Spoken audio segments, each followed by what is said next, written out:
देखिए राजीव जी, राहुल गांधी इसलिए कॉन्फिडेंटली कह रहे हैं क्योंकि पिछले 2-3 दिन के अंदर स्थिति में इतना ज्यादा परिवर्तन हुआ है जो हम भी महसूस कर रहे हैं और राहुल जी भी महसूस कर रहे हैं और बल्कि बीजेपी भी महसूस कर रही है। राजनाथ सिंह जब मीटिंग करने गए तो आपने देखा होगा कुर्सियां बिल्कुल खाली थी और वहां पे राजनाथ सिंह को इतना अ, अपने ऊपर ये अफसोस हुआ कि बीजेपी की ये स्थिति हो गई है पिछले 2 महीने के अंदर कि आज बिल्कुल खाली पंडाल, खाली कुर्सियों को राजनाथ सिंह जो है वो देख रहे हैं। एक और चीज देखिए, आज के तारीख में ऐसा मुझे लग रहा है जो घटनाएं घटी हैं पिछले 48 घंटे के अंदर, आपने देखा बुधनी के अंदर जो ट्राइडेंट ग्रुप है, जो कि एक बहुत बड़ा ग्रुप है, पब्लिक लिमिटेड कंपनी है, लिस्टेड कंपनी है, शिवराज सिंह चौहान के कॉन्स्टिट्युएंसी के अंदर की यूनिट है।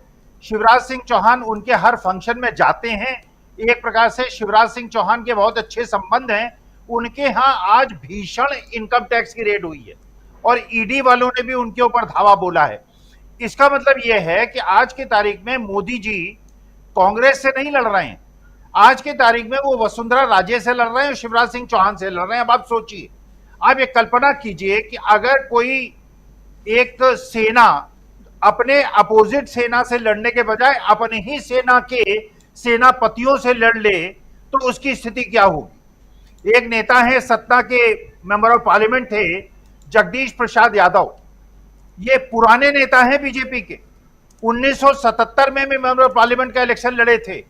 आज उन्होंने जो स्टेटमेंट दिया है, उन्होंने कहा कि बीजेपी बिल्कुल गुमराह हो गई है, रास्ते से भटक गई है। और राजीव जी, वास्तविकता यह है कि आज की तारीख में जितनी बड़ी चुनौती जो कांग्रेस है वो पेश कर रही है, कमलनाथ और दिग्विजय सिंह के आपस में जो वार्तालाप हुआ उसे आपसे महसूस हुआ कितने अच्छे पारिवारिक संबंध हैं, जो आप वहां छत्तीसगढ़ में भी देख रहे हैं, आप राजस्थान में भी देख रहे हैं। पायलट साहब किस तरह से मेहनत कर रहे हैं वहां पे, गहलोत साहब कैसे मेहनत कर रहे हैं वहां पे, सिंहदेव साहब कैसे मेहनत कर रहे हैं, बघेल साहब कैसे कर रहे हैं। इसका मतलब यह है, एक तरफ एक सेना ऐसी है जो कि कोहेरेंट रूप में आपस में एकजुट होकर एक परिवार की तरह लड़ रही है, और दूसरी तरफ स्थिति यह है कि बीजेपी के जो प्रधान सेवक हैं वो अपने क्षेत्रों के, अपने राज्यों के सेनापतियों से लड़ रहे हैं। जो आपके तोमर साहब हैं अपने कॉन्स्टिट्युएंसी में गए नहीं हैं। इसका जी। मतलब यह है कि तोमर साहब भी उसी स्थिति में हैं। नरोत्तम मिश्रा की स्थिति यह है कि उन्हीं के पार्टी के आरएसएस के कार्यकर्ता उनको चुनौती दे रहे हैं। तो कांग्रेस ने उन्हीं के जो अपने प्रभाव वाले क्षेत्र के व्यक्ति को उनके खिलाफ लड़ाया है। तो बुधनी में भी यह स्थिति है, यही स्थिति आपके इंदौर के अंदर है, यही आपकी सतना के अंदर है, पूरे प्रदेश के अंदर और पूरे हिंदुस्तान के अंदर जो स्थिति आप देख रहे हैं, क्योंकि कांग्रेस एकजुट सेना की तरह लड़ रही है।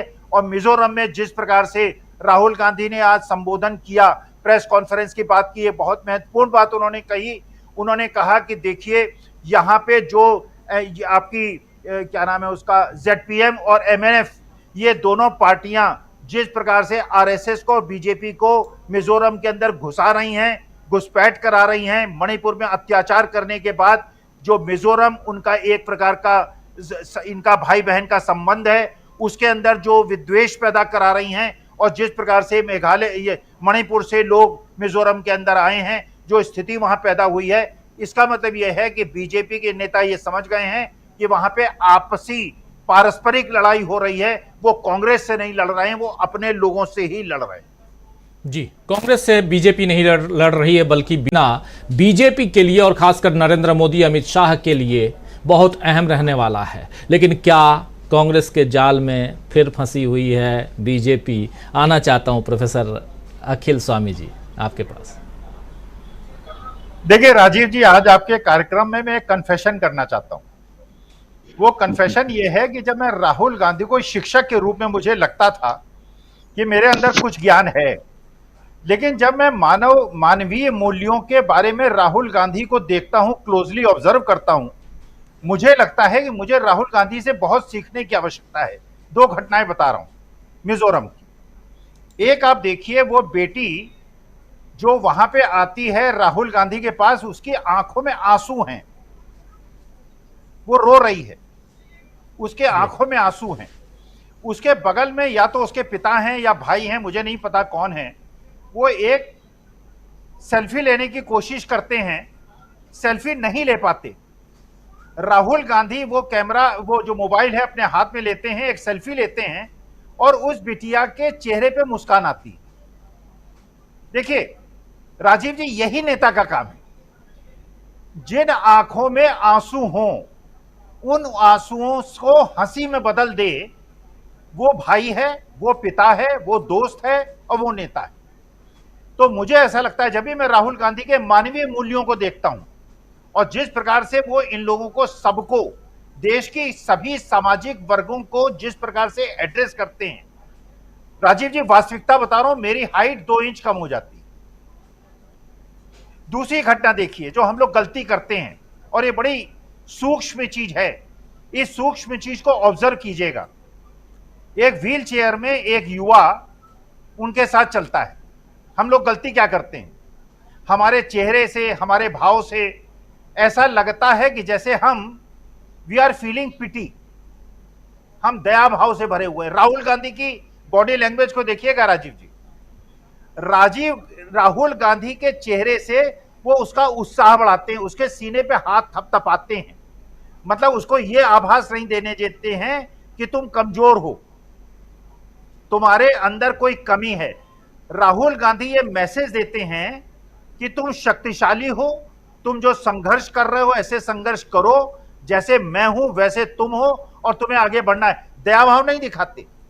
ये है मानवीय मूल्य, ये मुझे सीखने को मिलता है। और एक और चीज, आपके कुछ दर्शकों ने कहा, मैं उनके कमेंट्स पढ़ रहा था, उन्होंने कहा इजराइल पे थोड़ा सा बात कीजिए। मुझे ऐसा लगता है ये मोदी जी की कूटनीतिक फेल्योर है। मुझे ऐसा लगता है बाइडेन साहब ने मोदी जी को डबल क्रॉस कर दिया है इजराइल के मसले में। एक तरफ उन्होंने इजराइल को हथियार सौंपे, हथियार बेचे, अपनी जो आर्थिक स्थिति है उसको सुधारा, और उसके साथ साथ ये स्टेटमेंट दे दिया कि अगर गाजा पट्टी में इजराइल कब्जा करता है तो ये बहुत गलत चीज होगी और हम इसको सहन नहीं करेंगे। ये अमेरिका ने कहा।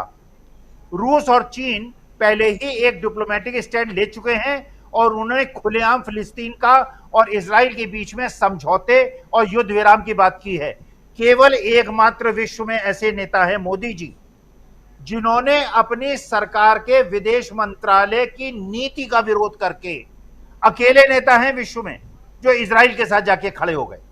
बाकी लोगों ने डिप्लोमेटिक स्टैंड लिया, हथियार बेचे और पैलेस्टीन के साथ खड़े हो गए। पूरा अरब वर्ल्ड खड़ा हो गया।